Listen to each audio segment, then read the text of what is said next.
স্টুডেন্টের জন্য কোশ্চেনটা থাকে যে ভাই আমার তো বাজেট কম, আমার জিমে ভর্তি হওয়ার অনেক সামর্থ্য থাকে না, বাসা থাকি, বা মেইন কোশ্চেন হচ্ছে কি আমার ডায়েটের খরচ, বা ওরা দেখতেছে যে ফিটনেস ইন্ডাস্ট্রিতে এত খরচ, যারা বডি বিল্ডাররা এই ভিডিও অনেকগুলো দেখে বলে যে না এটা অনেক এক্সপেন্সিভ লাইফস্টাইল। তো এইগুলো দেখে কি স্টুডেন্টরা কি মনে করে যে অনেক টাকা খরচ করতে হবে ডায়েটের মধ্যে, সাপ্লিমেন্টের মধ্যে। তো এগুলো চিন্তা করে কি তারা ডিমোটিভেট হয়ে যায়, জিমে ভর্তি হতে চায় না, চিন্তা করে যে না আমার বাজেট করতে পারবো না, তো আমি জিম করবো কিনা। তো এটার জন্য কি বলতেছেন আপনি স্টুডেন্টদের? এখন দেখেন, প্রথম কথা হচ্ছে কম্পিটিটিভ বডি বিল্ডিং আর জাস্ট শখে এক্সারসাইজ করা, অ্যামেচার বডি বিল্ডিং করা দুইটা আলাদা জিনিস।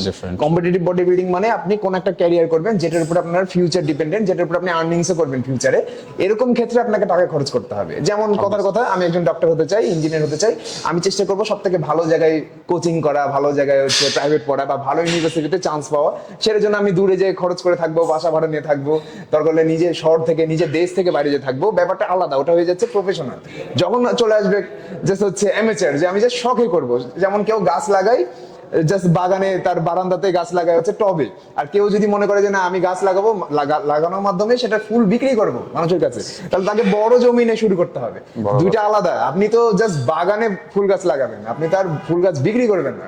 তো এইটা হচ্ছে বুঝতে হবে প্রথমে যে আপনি প্রফেশনাল না। প্রফেশনাল না হলে অত বেশি খরচ নাই। এবার আসি খুব সিম্পল ওয়ে, আমরা মনে করি যে আমরা প্রোটিন সাপ্লিমেন্ট না খেলে আমাদের মাসল হবে না, আর প্রোটিন সাপ্লিমেন্টকে অনেক আনন্যাচারাল মনে করে আর্টিফিশিয়াল, অনেক আবার হরমোনের সাথে মিলাই।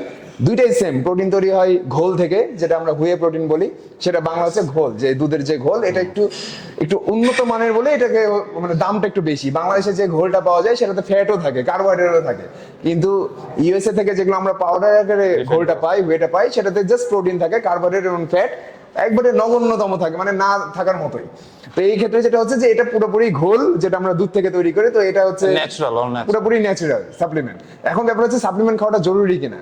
এখন দেখেন যে যদি আপনার জিম করার বয়স প্রথম দিন হয় এবং আপনি হচ্ছে প্রোটিনের চাহিদা পূরণ করতে পারেন, আপনি ধরেন মাছ মাংস থেকে যথেষ্ট পরিমাণে প্রোটিন পাচ্ছেন না, সেক্ষেত্রে আপনি প্রথম দিন থেকে ওয়ে প্রোটিন ইউজ করতে পারবেন, সমস্যা নাই।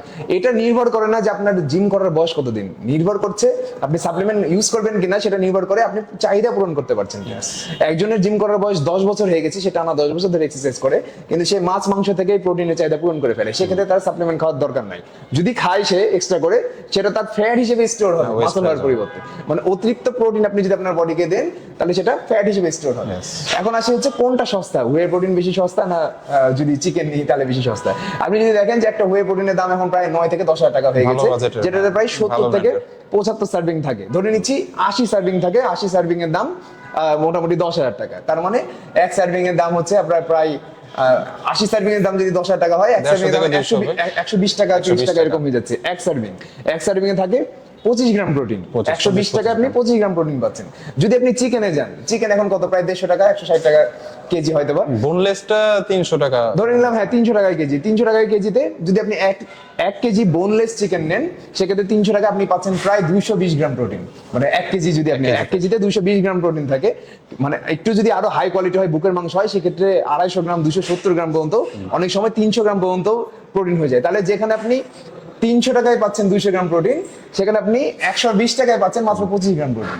তাহলে আপনি হিসাব করে দেখেন যে আপনি যদি প্রত্যেকদিন হাফ কেজি মুরগির মাংস খান, তাহলে আপনার 150 টাকা খরচ হবে, 150 টাকায় আপনি প্রায় 100 গ্রাম প্রোটিন পাচ্ছেন। তাহলে দেখেন 150 টাকায় পাচ্ছেন, যদি হুয়ে প্রোটিন থেকে সাপ্লিমেন্ট প্রোটিন নেন, হুয়ে প্রোটিন থেকে প্রোটিন নিলে আপনি 150 টাকায় পাবেন 25 গ্রাম প্রোটিন। মুরগি থেকে যদি আপনি প্রোটিন নেন, সেক্ষেত্রে আপনি 150 টাকায় পাবেন প্রায় 100 গ্রাম প্রোটিন, আরো বেশি পেতে পারেন যদি চিকেনের কোয়ালিটি ভালো হয়। তাহলে এটা দেখতে পেয়েছেন, মানে পার গ্রাম কত ডিফারেন্স, আমরা এটা বুঝতে পারি না। আমরা মনে করি এক্সপেন্সিভ না, এটা এক্সপেন্সিভ না যদি সঠিকভাবে বুঝেন। যদি আপনি মাছে যান, কিছু কিছু মাছ আছে আরো সস্তা, সেগুলো যদি আপনি খান, তাহলে আপনার ম্যাটার করে না যে প্রোটিন কোথা থেকে নিচ্ছেন, সাপ্লিমেন্ট থেকে না মাছ মাংস থেকে।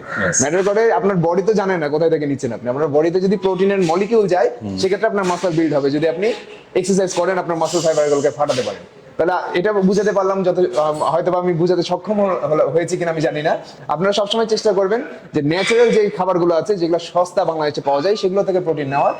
যদি না আপনারা প্রোটিনের চাহিদা পূরণ না করতে পারেন, যখন পারবেন না, যেমন আমার ক্ষেত্রে আমি যখন ট্যুরে যাই বা বাইরে যাই, তখন অনেক সময় রান্না করে খাওয়া পসিবল হয় না, সেক্ষেত্রে আপনি ওয়ে প্রোটিন আপনি অল্টারনেট হিসেবে ইউজ করতে পারেন। তাও প্রতিদিন না, সপ্তাহে 1 দিন 2 দিন, বা ধরেন 10 দিনের জন্য ট্যুরে গেছেন, 10 দিন ইউজ করলেন প্রোটিন। কিন্তু সারা মাস চেষ্টা করতে হবে, যদি একটা ভালো ফিজিক বানাতে চান, তাহলে ন্যাচারাল খাবারের লাই করা।